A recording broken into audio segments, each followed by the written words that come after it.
আমাদের জীবনে এমন কিছু জায়গা থাকে যেখানে বারবার গেলেও সেটা কখনো পুরনো হয় না। নর্থ বেঙ্গলে এমন কিছু জায়গা আছে যেগুলি সত্যিই অপরূপ। তবে নর্থ বেঙ্গলের সবথেকে সুন্দর হলো পাহাড়ের রানী দার্জিলিং।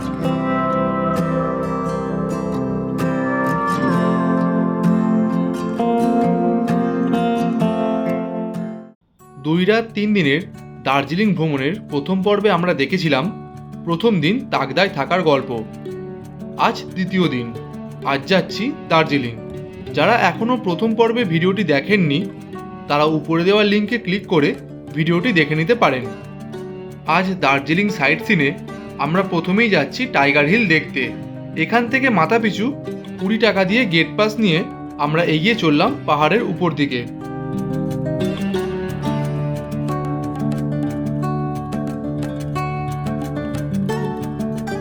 তাকদা ছেড়ে আমরা চলে এলাম দার্জিলিংয়ে সাইট সিন করতে। তো এখন আমাদের সাইট সিনের মধ্যে ফার্স্ট হচ্ছে টাইগার হিল। আমরা টাইগার হিল দেখতে চলে এসেছি, কিন্তু ওয়েদার এতটাই খারাপ যে পুরো মেঘে ভর্তি, কিচ্ছু দেখা যাচ্ছে না। আমার ব্যাক সাইড থেকে দেখতে পাচ্ছেন যে পুরো মেঘ, আমি সামনেটা দেখাবো, পুরো মেঘে ভর্তি। বর্ষার দার্জিলিং আর পুরো মেঘে ভর্তি, বাট সুন্দর লাগছে। হয়তো ভিউ এখান থেকে কিছুই পাবো না, না পাবো কাঞ্চনজঙ্ঘা দেখতে, না পাবো বাকি ভিউগুলো, বাট তাও এসছি জাস্ট জিনিসটাকে উপভোগ করার জন্যে। এটাও কিন্তু কম সৌন্দর্য নয়, এটাও কিন্তু খুব সুন্দর লাগছে।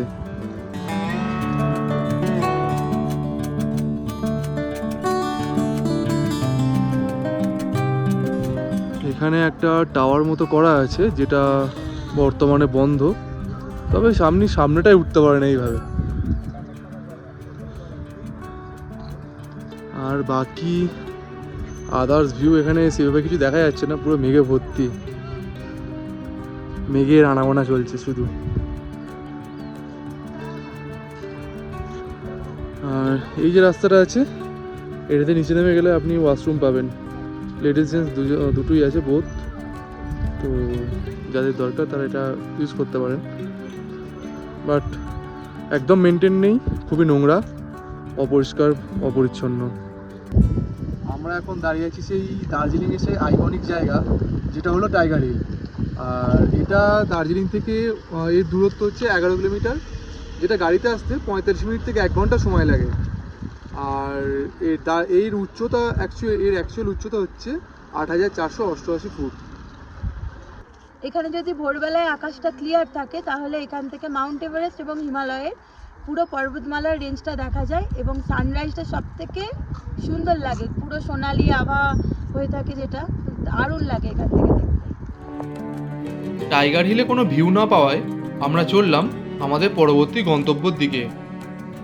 ঘুম স্টেশন পেরিয়ে আমরা চললাম ঘুম মনেস্ট্রির দিকে। আমরা এখন গাড়ি থেকে নেমে পড়েছি আর আমরা যাচ্ছি এখন ঘুম মনেস্ট্রি দেখতে। এটা অনেক পুরনো, খুবই প্রাচীন আর খুব সুন্দর, খুব সুন্দর দেখতে। চলুন দেখাই পুরোটা। ঘুম মনেস্ট্রির গেট পেরিয়ে আমরা প্রবেশ করলাম মনেস্ট্রির ভেতরের চত্বরে। মেন গেট দিয়ে ঢুকে এলাম, আর মেন গেট দিয়ে ঢুকে এসে সামনেই পড়বে মনেস্ট্রি। এই যে আর আমাদের ফ্যামিলি এখানে।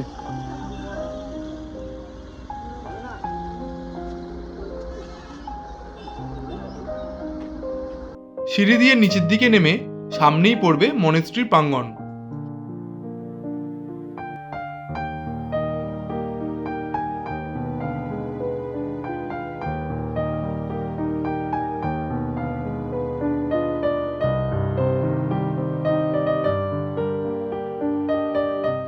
আমরা চলে এসেছি ঘুম মনেস্ট্রিতে, যা ঘুম স্টেশনের কাছেই অবস্থিত।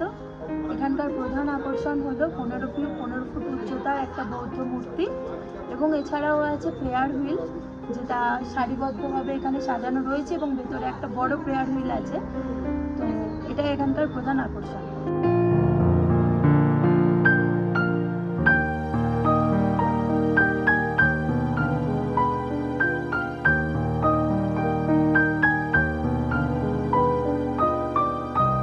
এবার আমরা প্রবেশ করলাম মনেস্ট্রির ভিতরে। সামনেই চোখে পড়বে বিশাল আকৃতির বৌদ্ধ মূর্তি।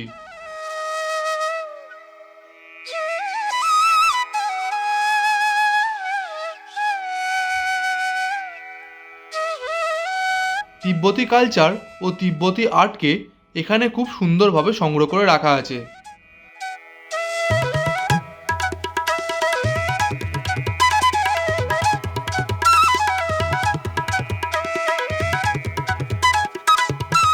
বাইরে এরকম ছোট ছোট দোকানও আছে।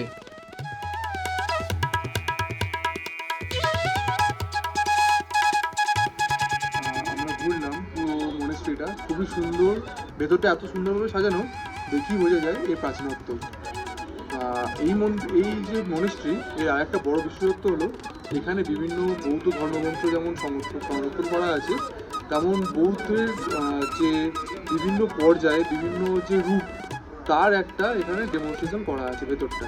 ওটা ছবির মাধ্যমে এবং কিছু মূর্তির মাধ্যমে এখানে তুলে ধরা হয়েছে।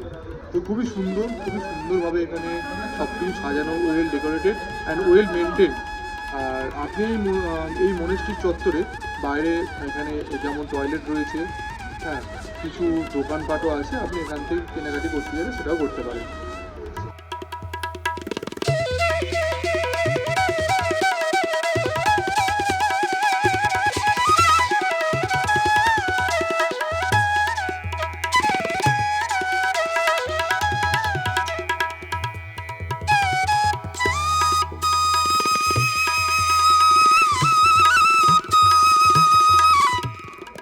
এই দিকে টয়লেট আছে, আপনারা চাইলে এটাও ইউজ করতে পারেন। এখান থেকে নেমে যাবেন, খুবই পরিষ্কার পরিচ্ছন্ন, ভালো।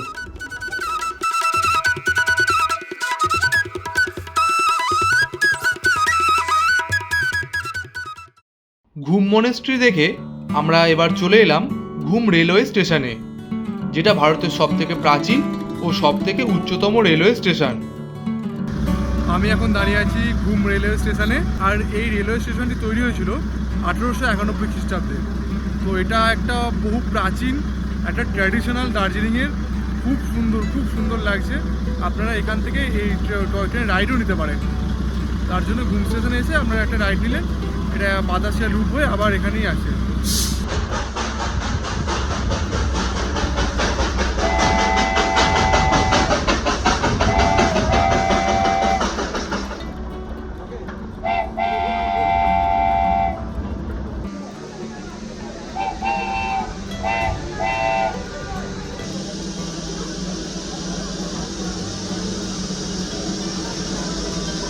কয়লার আগুনে চলতে থাকা এই স্টিম ইঞ্জিন দার্জিলিং শহরকে এক অন্য মাত্রা দেয়। এরকম সিট থাকে ভেতরে, খুবই সুন্দর, কমফোর্টেবল, আর বড় বড় জানলা, চারিদিক থেকে আপনি এর মজা নিতে পারবেন। অসাধারণ লাগছে।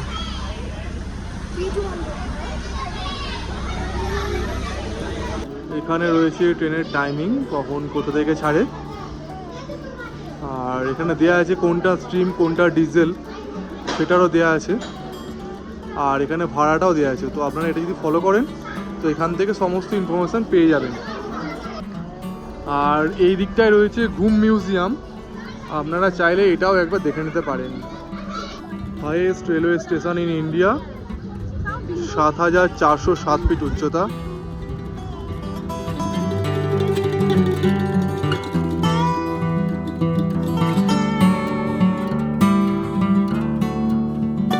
আমরা এবার চলে এলাম বাতাসিয়া লুপ দেখতে। ট্রেন লাইন আর গাড়ি চলাচলের রাস্তা সমান তালে তাল মিলিয়ে চললাম গন্তব্যের দিকে।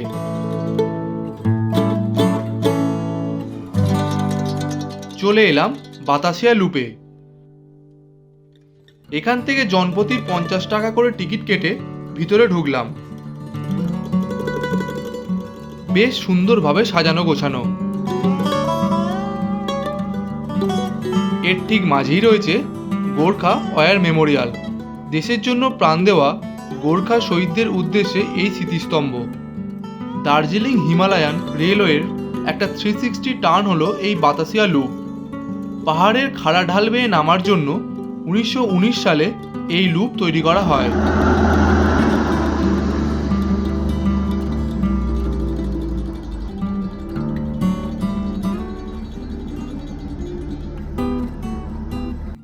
আকাশ পরিষ্কার থাকলে এখান থেকে কাঞ্চনজঙ্ঘার একটা খুব সুন্দর ভিউও পাওয়া যায়।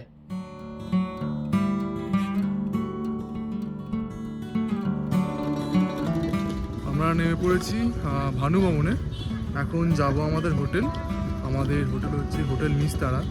তো আমাদের মেলার এখান দিয়ে যেতে হবে। মেলে যেহেতু গাড়ি ঢোকে না, তাই আমরা ভানু ভবনে নেমে আমরা পুরোটা হেঁটে যাব এখান থেকে টোটাল 400 মিটার। চলুন দেখা যাক। ভানু ভবন থেকে আমরা মেলে এলাম।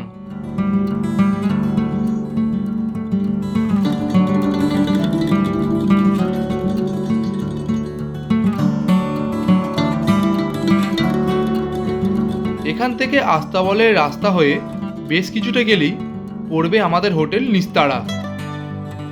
ম্যাল থেকে এই হোটেলের দূরত্ব পায়ে হেঁটে 2 মিনিট। আস্তাবলের রাস্তায় ঢুকে এখান থেকে দুটো রাস্তা ভাগ হয়ে গেছে, একটা নিচের দিকে নেমে গেছে, একটা উপর দিকে উঠে গেছে। তো যেই রাস্তাটা উপর দিকে উঠে গেছে আমরা সেই রাস্তা ধরে খানিকটা উঠতে হবে আমাদের।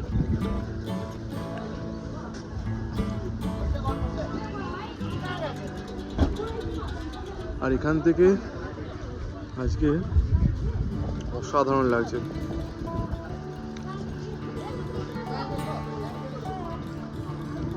এখান থেকে একটু উপর দিকে উঠলি আমাদের হোটেলে পৌঁছাবো, হোটেল নিস্তারা। তো এখান থেকে আমরা একটু উপর দিকে উঠবো।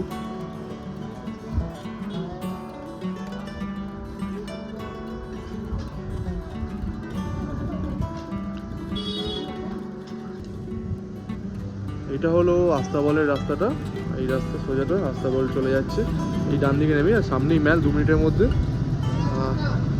ওখান থেকে এই যে উঠছে জাস্ট এইখানে উঠে এই ট্রান, আর এখানেই আমাদের হোটেল, হোটেল নিস্তারা।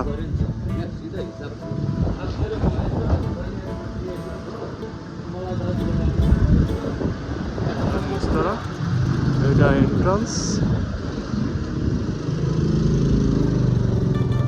সামনে রিসেপশন।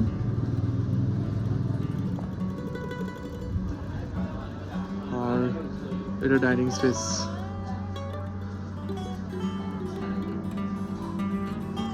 বেশ বড় আর খুব সুন্দরভাবে পরিপাটি করে সাজানো গোছানো এই হোটেল। হোটেল নিস্তারায় এটা হলো আজকে আমাদের রুম, 2nd ফ্লোরে, রুম নাম্বার 205। চলুন দেখাই রুমটা কেমন।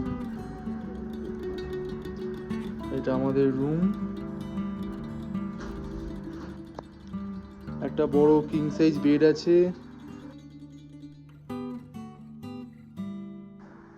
বালিশ, ব্ল্যাঙ্কেট, এখানে টাওয়াল, আর একটা বেডসাইড টেবিল। দুদিকেই আছে বেডসাইড টেবিলটা, আর বেশ সুন্দর ওয়েল ডেকোরেটেড।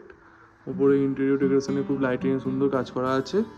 আর সামনে একটা বড় স্পেসিয়াস মিরর আছে, যেটা মানে কি বলবো, মহিলাদের জন্য তো একদম পারফেক্ট। এত বড়, খুবই সুন্দর। আর এদিকে একটা টেবিল আছে, যিনি নিচে এখানে ব্যাগপত্র রাখতে পারবে। আর উপরে দিয়েছে জল, একটা জাগ, কাপ, গ্লাস। এখানে আছে চা, চিনি, ইলেকট্রিক কেটেল, একটা বড় টিভি, সবই আছে। খুব সুন্দর ডেকোরেশন। আর এই দিকে একটা বড় উইন্ডো আছে। ভিউ নেই, ভিউ রুম নয় এটা, বেশ ভালো।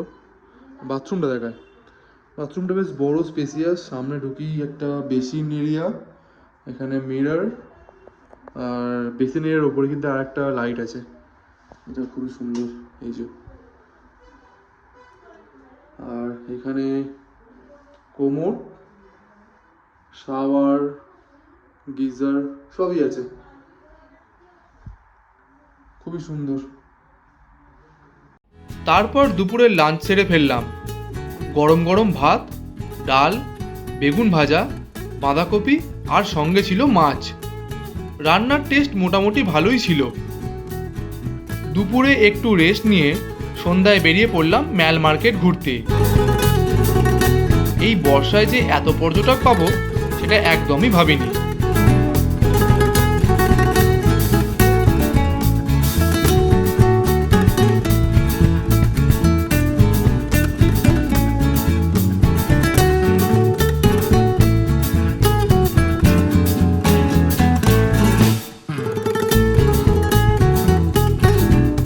গ্লেনারিস ঘুরে এই হালকা বৃষ্টিতে গরম গরম মোমো খেলাম, যার স্বাদ সত্যিই ভালো ছিল।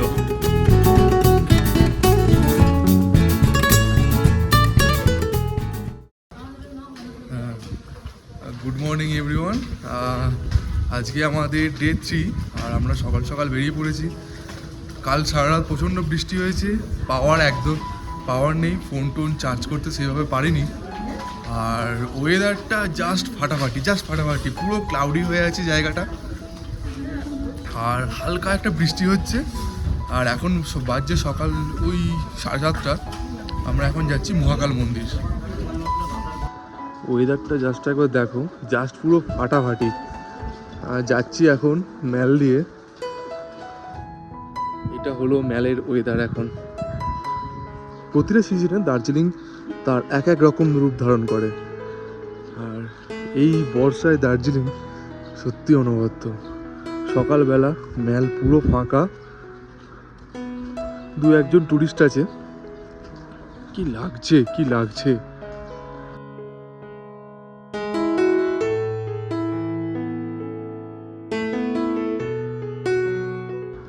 সকালবেলা খুব অল্প কিছু পর্যটকই আছে, যারা আছে তারা খুব এনজয় করছে ব্যাপারটাকে, অসাধারণ লাগছে।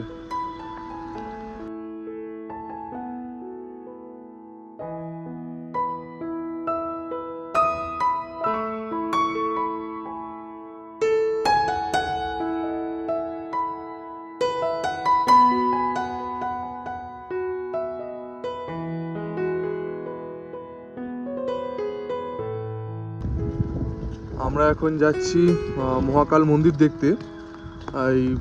এখানে যে স্ট্যাচুটা আছে ভানু আচার্যের, তার ঠিক ডান দিক দিয়ে এই রাস্তাটা ঢুকে গেছে। এখানে কিছুটা এলে দেখা যাবে নিউ মহাকাল মার্কেট। তো এই রাস্তা দিয়ে খানিকটা গেলেই মহাকাল মন্দিরটা পড়বে।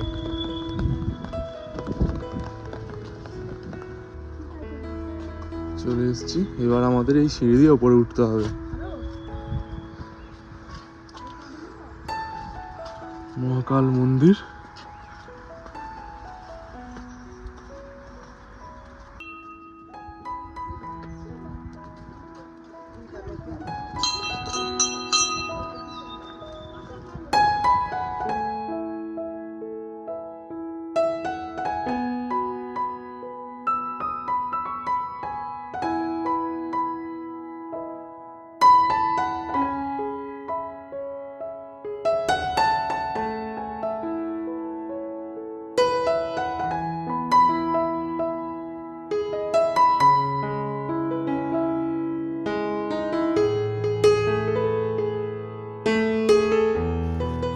চলে এসেছি মহাকাল মন্দিরে, ঢুকছি। সিঁড়িটা কিন্তু বেশ চড়াই। অ্যাকচুয়ালি মহাদেবের দর্শন পেতে গেলে কষ্ট তো একটু করতেই হবে। এখন উঠছি, জাস্ট দেখা এখন ভিউটা অসাধারণ লাগছে, অসাধারণ। কি বিউটি!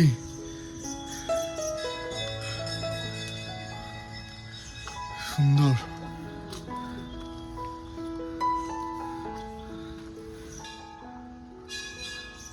অ্যাকচুয়ালি আগেরবার যখন দার্জিলিং এসেছিলাম এটা আমাদের দেখা হয়নি। তো বলে না যে যতক্ষণ না মহাদেব চায় ততক্ষণ তুমি তার কাছে যেতে পারবে না। আজকেও হতো না। সকালে উঠে ভাবলাম দূর, বাইরে হালকা হালকা বৃষ্টি হচ্ছে, কেন যাব, থাক একটু রেস্ট নিই, 9টায় তো এমনিতেই বেরোতে হবে। কিন্তু কী মনে হলো জানি না, বললাম চলো তাহলে একটু ঘুরেই আসি। তো হট করে বেরিয়ে পড়লাম।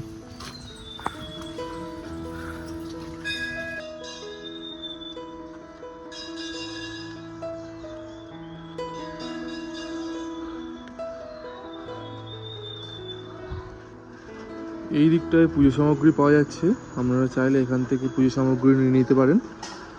আর সামনে এখানে জুতো আপনাকে খুলে রেখে যেতে হবে, এখানে ফ্রি অফ কস্ট আপনি এই জায়গায় জুতো রাখতে পারেন।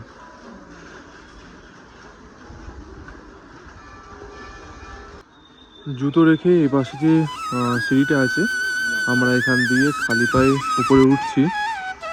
তো এইটা যাওয়ার রাস্তা, এখানে একটা মন্দির আছে।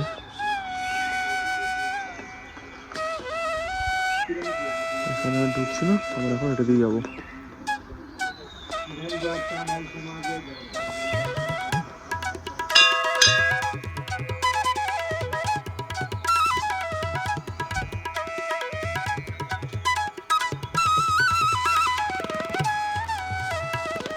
মন্দিরে ঢোকার ডান দিকেই পড়বে এই কালী মন্দির।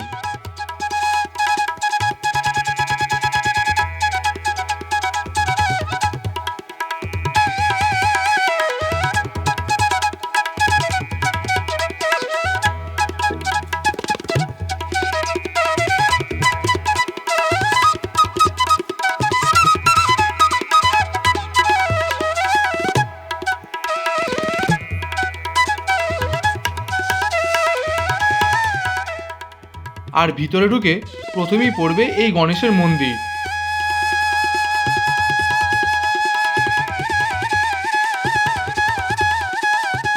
তারপর চলে গেলাম মহাদেবের দর্শন নিতে।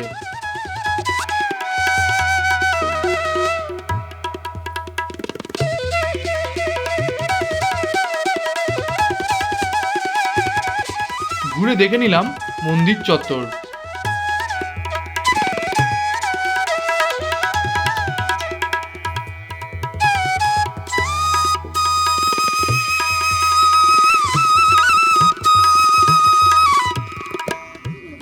আমরা সকাল সকাল পুজো দিয়ে দিয়েছি, তো পুজো দিয়ে এবার ফিরে যাচ্ছি। ম্যালটা একটু ঘুরবো, ঘুরে তারপর এবার একটু ব্রেকফাস্ট করে তারপর বেরোবো। আমাদের গাড়ি আসবে, আজকেই আমাদের রাতের ট্রেন ফেরার। বেশ কিছুটা সময় ধরে ম্যাল রোডটা ঘুরলাম।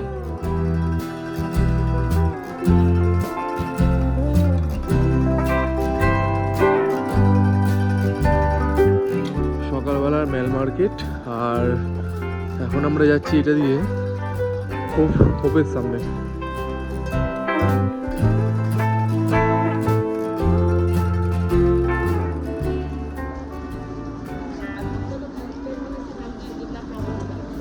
এবার যাচ্ছি গ্লিনার্সের কুকিজ কিনতে।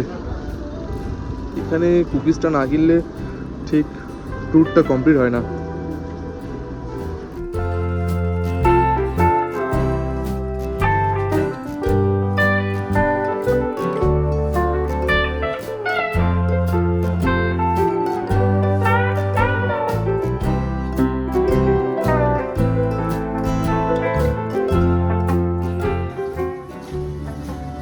গ্লিনার্স থেকে আমাদের কিছু কুকিজ কেনা কমপ্লিট, এবার আমরা যাচ্ছি, গিয়ে ব্রেকফাস্ট করে বেরোবো। এবার গরম গরম লুচি আর ঘুগনি দিয়ে ব্রেকফাস্ট করে হোটেল থেকে চেক আউট করে নিলাম। এগিয়ে গেলাম গাড়ির দিকে।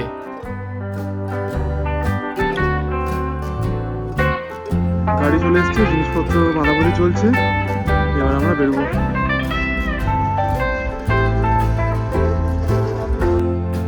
আজ আমাদের ট্যুরের শেষ দিন, আর আজ কিছু সাইট সিন করে আমরা ফিরবো শিলিগুড়ি স্টেশনে। আজ আমাদের সাইট সিনে প্রথমে যাব পিস পাগোডা ও জাপানিজ টেম্পল দেখতে। চলে এসেছি Japanese temple and piece pagoda, দুটো পাশাপাশি একদম। তো দেখাই পুরোটা। এই যে আমার পেছন দিকে একটা জাপানিজ টেম্পল, এটা এইখানটা হচ্ছে পিস পাগোডা, এইটার সাথে। খুব সুন্দর শান্ত নিরিবিলি পরিবেশ। যেমন মন্দিরের ভিতরের শান্তি আপনাকে মুগ্ধ করবে, ঠিক তেমন বাইরের মেঘে ঢাকা পরিবেশটাও আপনার মনকে শান্ত করে দেবে।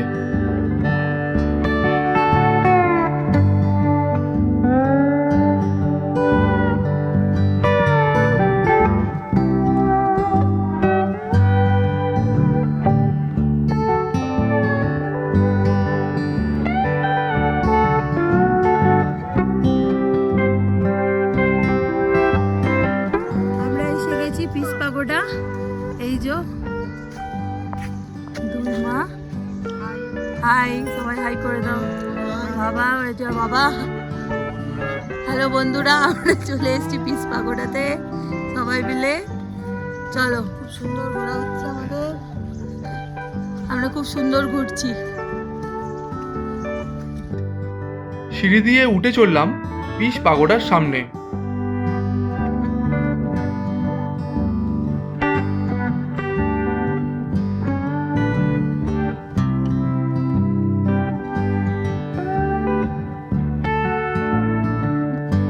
আমরা সবাই চলে এসেছি পিস পাগোডাতে। পিস পাগোডার সামনে সবাই মিলে বসে আছে, শুধু সানিদা ওপরে গেছে ছেলেটাকে নিয়ে। বলো কেমন লাগছে তোমাদের ঘুরতে, বলো। ভালো ভালো লেগেছে তো? দিদির কেমন লেগেছে?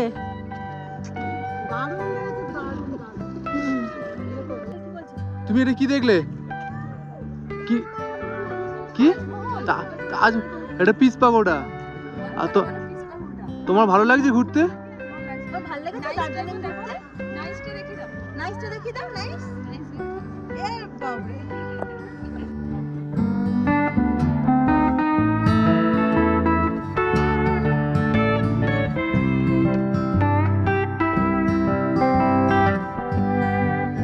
পিস পাগোডা ঘুরে আমরা চললাম কার্শিয়াংয়ের দিকে।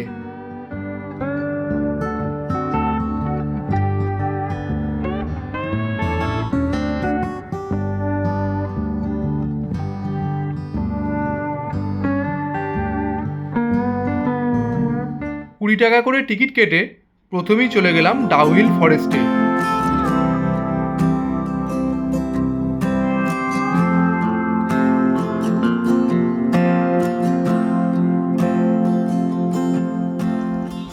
আমরা 20 টাকা করে টিকিট কেটে ডাউহিলের ফরেস্টের ভেতর ঢুকলাম। পুরোটা পাইন ফরেস্ট, আর ভিতরে একটা পার্ক আছে, একটা মিউজিয়াম আছে। যেহেতু আজ গভর্নমেন্ট হলিডে তাই মিউজিয়াম বন্ধ, আমরা অনলি পার্কটাই ভিজিট করব। এই পাইন বনের জঙ্গলে বেশ একটা গা ছমছমে ব্যাপার আছে। এই জায়গা নিয়ে অনেক ভুতুড়ে কাহিনীও শোনা যায়। তবে যাই হোক, কুয়াশামাখা এই পাইন ফরেস্ট সত্যিই অসাধারণ।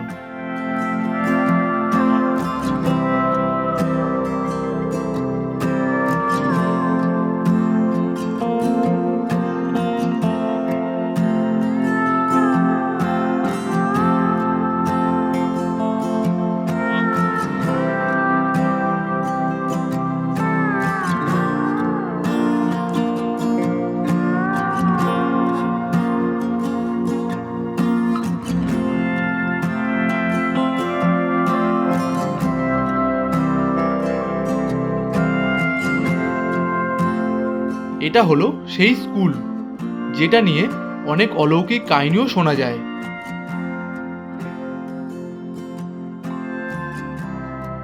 এই জায়গা থেকে কার্শিয়াং শহরটাকে দেখতে সত্যিই দারুণ লাগছিল।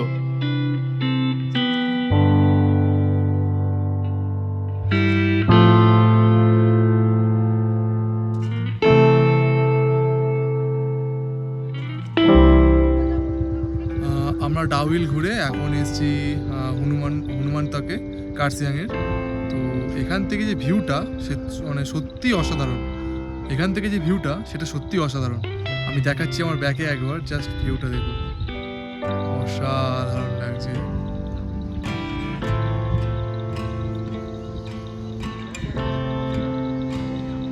দারুণ দারুণ।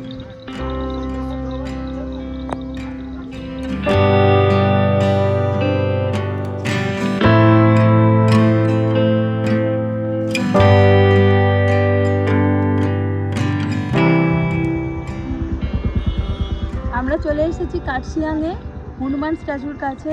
হনুমান স্ট্যাচুর পাশেই রয়েছে আই লাভ কার্শিয়াং, যে বড় লেখাটা যেখানে সবাই এসে ফটো তোলে, এবং সেটা এবং পিছন দিকে রয়েছে কার্শিয়াং শহরটা আর চা বাগান, টি এস্টেট।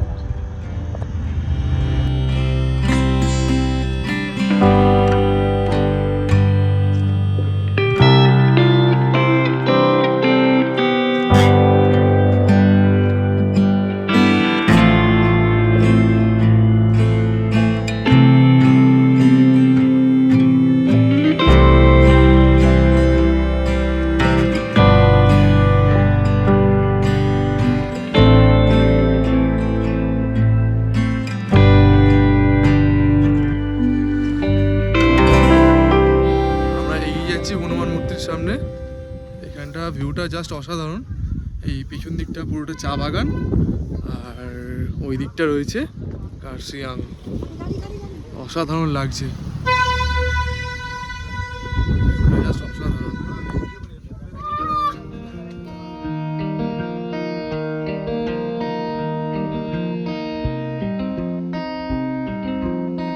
হনুমানজির এই বিশাল মূর্তিটা দেখলে মনে হয় হনুমানজি যেন একা গদা হাতে দিনরাত এই পাহাড়টা রক্ষা করে চলেছে।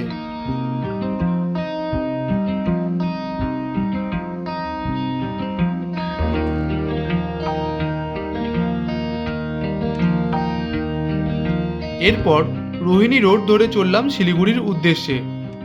মাথার মধ্যে একরাশ স্মৃতি আর ফোন ভর্তি ফটো ভিডিও নিয়ে আমরা আবার ফিরছি আমাদের দৈনন্দিন জীবনে।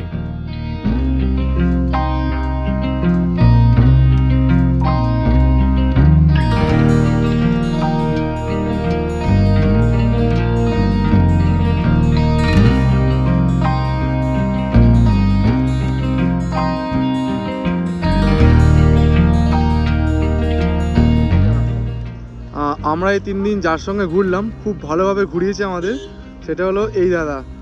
দাদা তোমার নাম? অনুরাগ। আর ফোন নাম্বারটা বলে দাও একবার। 988329520। ঠিক আছে, যারা আসতে চাও দাদাকে ডিরেক্ট কন্ট্যাক্ট করে নিও। আমি জানি সব ফেলে দিন শেষে ফিরতে হবে সেই যান্ত্রিক শহরে। মাঝে মধ্যে কাজকর্মের চাপে ডিপ্রেসিং লাগবে, তবে তখন আমি এই দিনগুলির কথা ভাববো, এরকম আরও একটা দিন পাওয়ার আশায় বাঁচবো।